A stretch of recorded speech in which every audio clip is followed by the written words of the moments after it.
하나님 말씀 함께 보도록 하겠습니다. 오늘 우리가 함께 나눌 하나님 말씀은 요한복음 13장 36절부터 38절까지 말씀입니다. 요한복음 13장 36절부터 38절까지 말씀, 우리 다 같이 한 목소리로 말씀 보도록 하겠습니다. 시몬 베드로가 이르되 주여 어디로 가시나이까? 예수께서 대답하시되 내가 가는 곳에 내가 지금은 따라올 수 없으나 후에는 따라오리라. 베드로가 이르되 주여 내가 지금은 어찌하여 따라갈 수 없나이까? 주를 위하여 내 목숨을 버리겠나이다.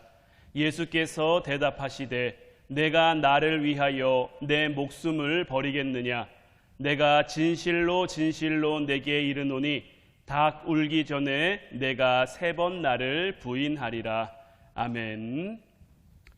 우리가 믿음에서 소망으로라는 주제를 가지고 하나님이 우리에게 주신 율법이 우리에게 어떻게 작용하는지, 율법이 우리에게 어떠한 의미인지를 우리가 계속해서 말씀을 함께 나누고 있는데, 많은 사람들이 자칫 오해하는 것 가운데 하나가 뭐냐면, 우리가 살고 있는 이 교회 시대, 이 신약의 시대에 율법은 필요가 없다, 예수님께서 이 율법을 폐하셨다라고 잘못 생각하시는 분들이 있어요. 우리가 지금까지 나눈 말씀을 통해서도 율법이 우리를 의롭게 하지 못하고, 우리가 아무리 노력해도 아무리 애를 써도 율법에 온전해질 수 없으니 율법이 우리에게 없어도 되는 것 아닌가.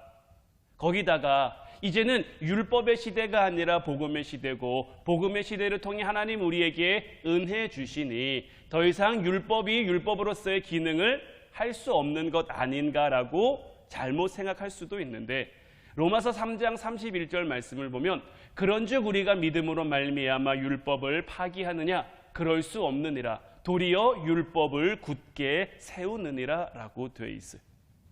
율법이 복음 시대에 와서 사실 그 의미가 많이 퇴색된 것은 사실이죠. 예수님께서 율법을 복음으로 완성하셨고 그 복음을 통해 우리에게 은혜를 주셨기 때문에 율법의 역할이 우리에게 참 많이 약해져 보이는 것은 사실이지만, 우리가 예수 그리스도의 그 은혜를 믿는 믿음이 율법은 아무것도 아니다라는 결론을 내리는 것은 아니다라는 거예요. 우리가 지금도 이 온전한 믿음으로 이루는 과정을 살피고 있기에 율법이 우리를 의롭게 하는 것이 아니라는 부분을 살펴보고 있고, 율법을 주신 하나님의 그 뜻과 목적에 대해서 우리가 살펴봄에 있어서 하나님의 뜻, 하나님의 목적이 성취되는 결론적 그 주제에 좀 초점을 맞추고 있기에 율법의 의미가 좀 약해져 보이기도 하지만, 이후에 우리가 이 율법에 대해서도 조금 더 깊게, 정말 지금 이 시대에 하나님이 우리에게 주신 그 율법이 어떤 것이며, 지금 로마서 3장 31절 말씀에도 나와 있지만 믿음으로 말미암아 우리는 율법을 파기하는 것이 아니라 믿음으로 말미암아 율법을 더 온전히, 율법을 더 굳게 세워가야 함을 나눌 거예요. 이쯤에서 우리는 이제 우리가 믿음의 싸움을 싸워가는데, 믿음의 그 길을 우리가 걸어가고 있는데, 우리에게 필요한 중요한 사실을 기억하고 가야 하는데, 우리는 앞으로 믿음으로 믿음에 이를 때까지, 이 온전한 믿음으로 하나님께서 우리에게 주신 복을 누릴 때까지 이 은혜의 깊은 영역, 복음의 깊은 영역으로 더 나아갈 수 있어야 하는 것. 우리의 믿음은 자라는 믿음이 되어야지, 우리의 신앙은 성장하는 신앙이 되어야지, 머물러 있고 정체되어 있고 오히려 뒤로 후퇴하고 퇴보하는 그러한 믿음, 그러한 신앙이 되어서는 안 되는 거예요.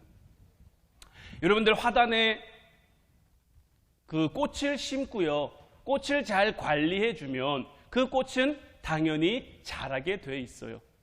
때에 따라 햇빛도 비춰주고 물도 주고 거름도 주고 잘 이렇게 관리를 해주면 그 꽃은 자라 아름다운 꽃을 피우든지 아니면 나무에서는 열매를 맺게 돼 있어요. 주인이 잘 관리해줬는데도 불구하고 그 꽃을 피우지 못하면, 그 나무가 열매를 맺지 못하면 그 꽃이나 나무 자체에 문제가 있는 거죠. 마찬가지로 하나님이 우리의 농부 되셔서 우리라는 꽃을 기르고 가꾸고 계신데 하나님이 우리에게 때마다 절마다 필요한 은혜를 우리에게 부어주신단 말이에요.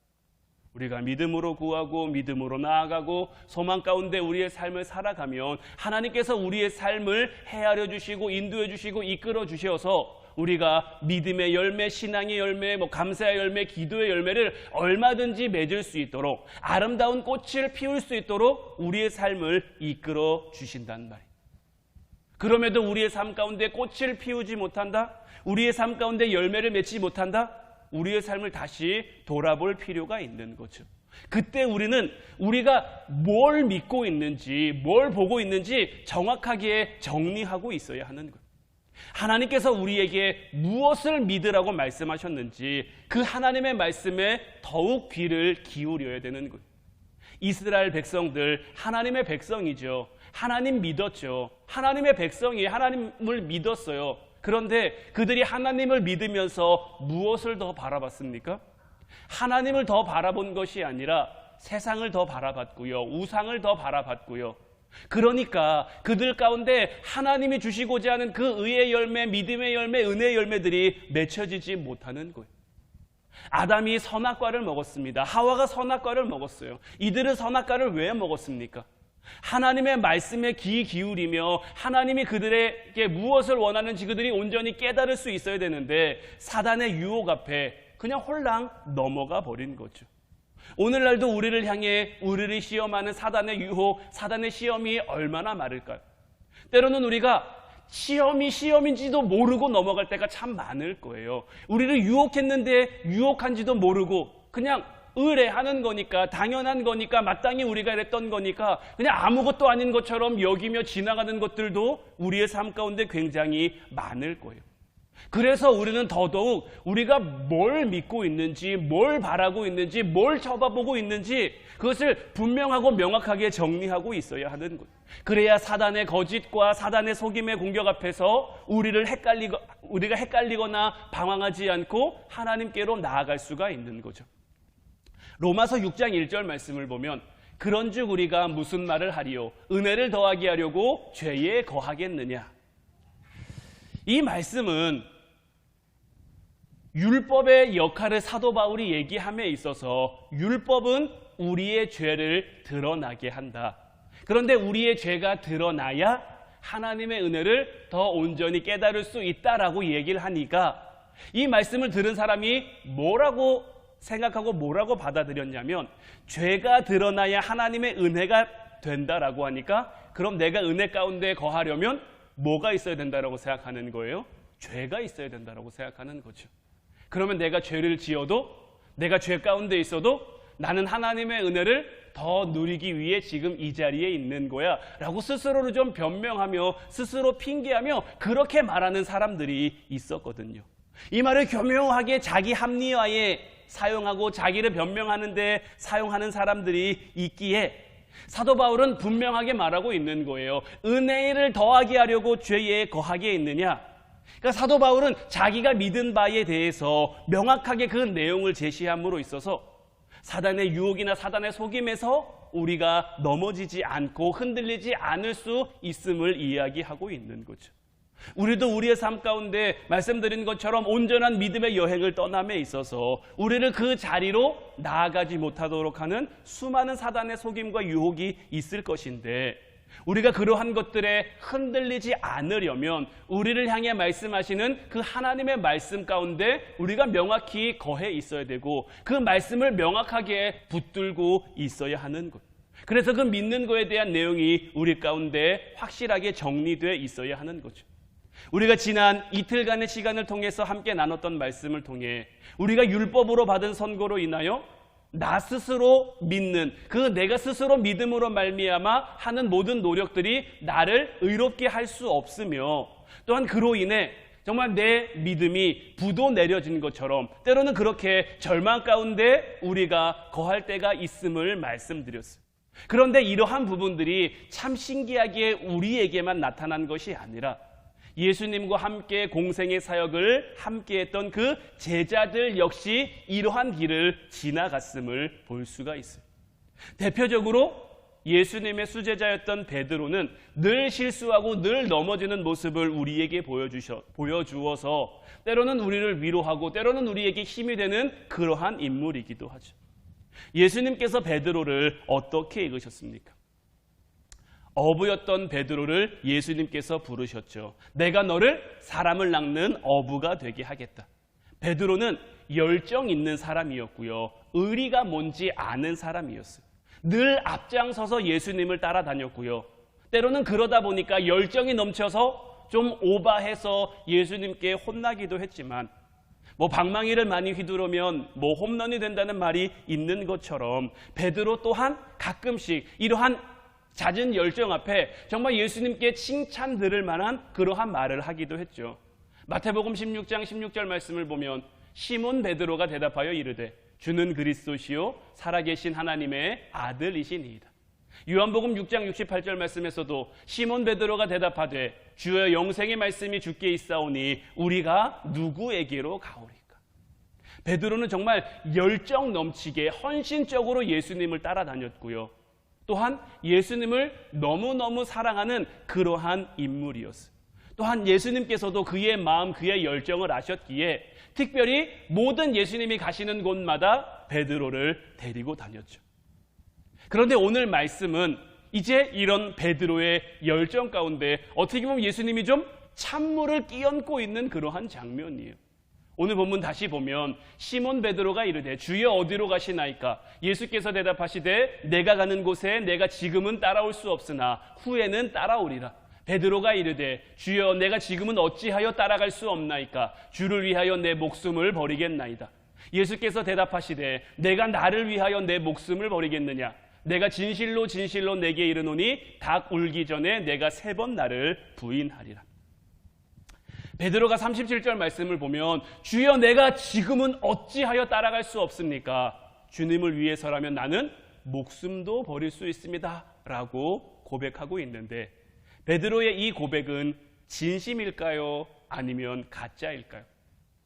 진짜 베드로는 이러한 각오로 예수님에게 말을 한 걸까요? 아니면 예수님에게 잘 보이고 싶어서 다른 제자들보다 내가 좀 돋보이고 싶어서 이렇게까지 얘기한 걸까요? 여러분들은 어떻게 생각하십니까? 베드로의 이 고백, 베드로는 지금 이 순간 정말 진심을 다해 예수님께 고백하고 있는 거예요. 나는 정말 예수님을 위해서라면 어디든지 갈 수 있고 예수님이 가는 곳, 그곳을 따라가기 위해서 내가 혹 내 목숨을 걸어야 해도 나는 얼마든지 내 목숨 걸어 예수님을 따라갈 수 있습니다라고 고백한 거예요. 그러나 예수님께서는 이것을 허락하지 않으시죠. 네가 나를 위하여 네 목숨을 버리겠느냐. 내가 진실로 진실로 내게 이르노니 닭 울기 전에 내가 3번 나를 부인하리라. 예수님께서 이렇게 말씀하신 그 이유는 지금 예수님께서 가고자 하시는 그 길이 어떤 베드로의 의지나 베드로의 다짐이나 베드로의 어떤 결단 가지고 갈 수 없는 그러한 길임을 말씀하고 계신 거예요. 이렇게 말씀하신 까닭은 뭡니까? 만약에 베드로가 자기의 노력, 자기의 결단, 자기의 결심으로 어떻게든 최선을 다해서 예수님 가신 길을 따라갈 수 있다면 그 길을 통해 주시는 하나님의 은혜를 알 수 없는 거죠. 왜요? 지금 그 길을 베드로가 자기의 힘, 자기의 노력으로 가면 이 길은 내가 노력해서 가는 거지 하나님이 은혜로 걷게 하시는 길이 아니란 말이에요. 그의 모든 노력과 최선이 끝나야만 하나님의 은혜를 깨달을 수 있기에 지금 하나님께서는 베드로를 그러한 길로 이끌어가고 계신 거예요. 우리가 이 말씀의 결론을 잘 아는 대로 정말 죽기까지 예수님을 따르겠다라는 그의 패기는 온데간데 없이 사라지고 얼굴도 모르는 여종의 추궁에 예수님을 3번이나 부인하죠.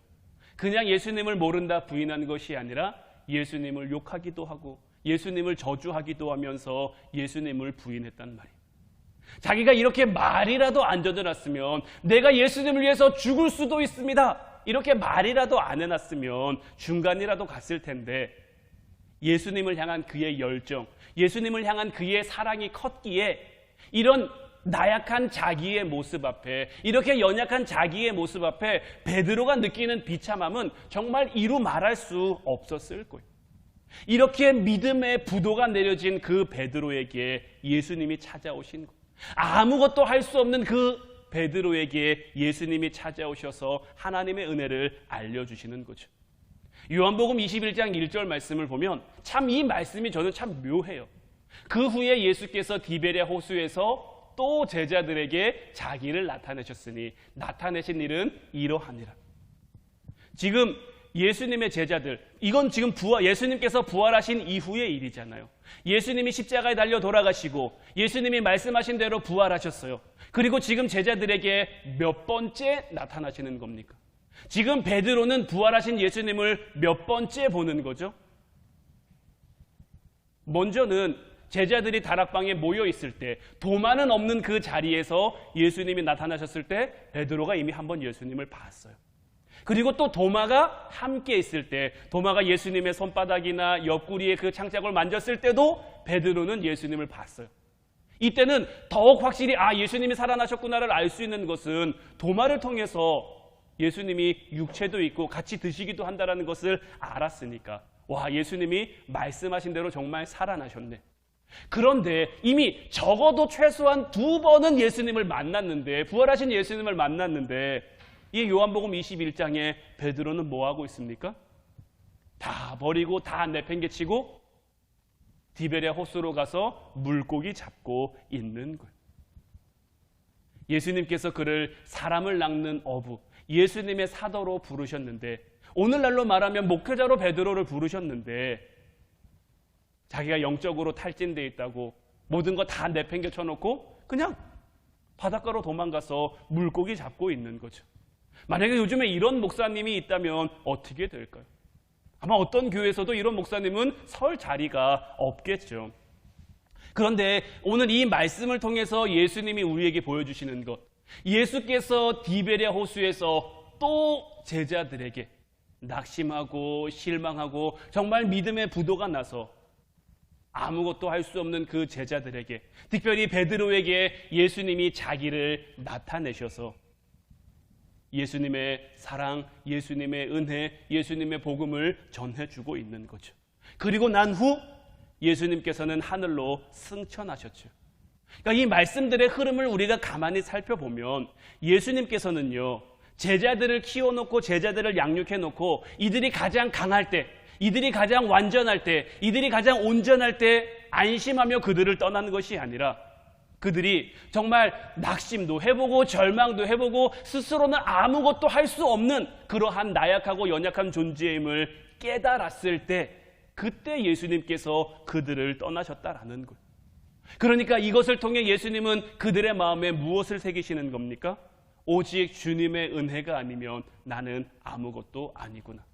오직 주님의 복음이 아니면 나는 어디에도 설 수가 없구나. 모든 것이 주님의 은혜라는 사실이 그들의 심령 가운데 새겨졌을 때 예수님께서는 제자들을 향한 훈련을 마치시고 승천하신 것, 그리고 그때로부터 제자들의 믿음 행진이 시작된 것. 그 전까지 제자들의 모습은 오합지졸이죠. 예수님이 같이 계시는데도 불구하고 그들의 믿음 형편없어요. 그들의 신앙 수준 형편없어요. 하지만 예수님이 떠난 직후 아직 그들은 그들 스스로 아무것도 할 수 없고 아무것도 이룰 수 없는 정말 연약하고 부족한 존재지만 그들 가운데 무엇이 있습니까? 예수님이 마지막으로 그들에게 주고 가신 말씀이 있는 거예요. 예수님께서 마지막으로 그들에게 어떤 말씀을 주셨습니까? 너희가 예루살렘을 떠나지 말고 모여 기도해라. 몇 날이 못 돼서 하나님의 성령이 너희들 가운데 충만히 임할 것이다. 이 말씀 붙들고 그들은 마가의 다락방에 모여 기도하는 거예요. 그들이 전혀 기도에 힘쓰자 하나님의 성령이 그들에게 주어지는 거예요.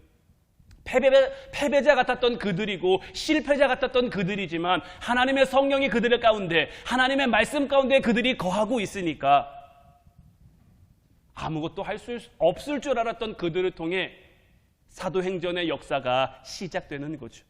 우리는 믿음에서 가장 중요한 것이 하나님의 은혜이며 이 은혜를 깨닫기 위해 죄인으로 판명나는 율법의 자리 앞에 우리가 서야 함을 이제 알았어요. 그리고 이 율법 앞에서 우리의 최선, 우리의 노력이 정말 아무것도 아니며 우리가 가지고 있는 믿음은 우리의 믿음이 아니며 우리 스스로는 결코 의로워질 수 없다라는 절망적인 선고를 받았죠. 하지만 우리로부터 시작한 그 믿음이 율법을 통해 내려진 그 절망적인 선고 앞에서 우리를 주저앉게 만드는 것은 아니에요. 베드로의 열정, 베드로의 그 하나님을 향한 사랑, 예수님을 향한 그 사랑, 그것이 아무것도 아닌 것처럼 하나님은 만들지 않으셨죠. 히브리서 7장 18절로 19절 말씀을 보면 전에 있던 계명은 연약하고 무익함으로 패하고 율법은 아무것도 온전하게 못할지라 이에 더 좋은 소망이 생기니 이것으로 우리가 하나님께 가까이 가느니라. 율법이란 건요, 우리가 믿음의 여행을 할 때 이제 우리의 믿음이 소망으로 넘어가는 그 중요한 역할을 감당하고 있는 것. 하나님이 우리에게 주신 그 말씀을 통해서 우리는 소망의 자리로 나아갈 수 있어야 하는 것. 내가 바라고 내가 꿈꾸는 그 소망의 자리가 아니라 하나님이 우리에게 깨닫게 하시는, 하나님이 우리를 통해 이루고자 하시는 그 소망의 자리로 우리는 나아갈 수 있어야 하는 것.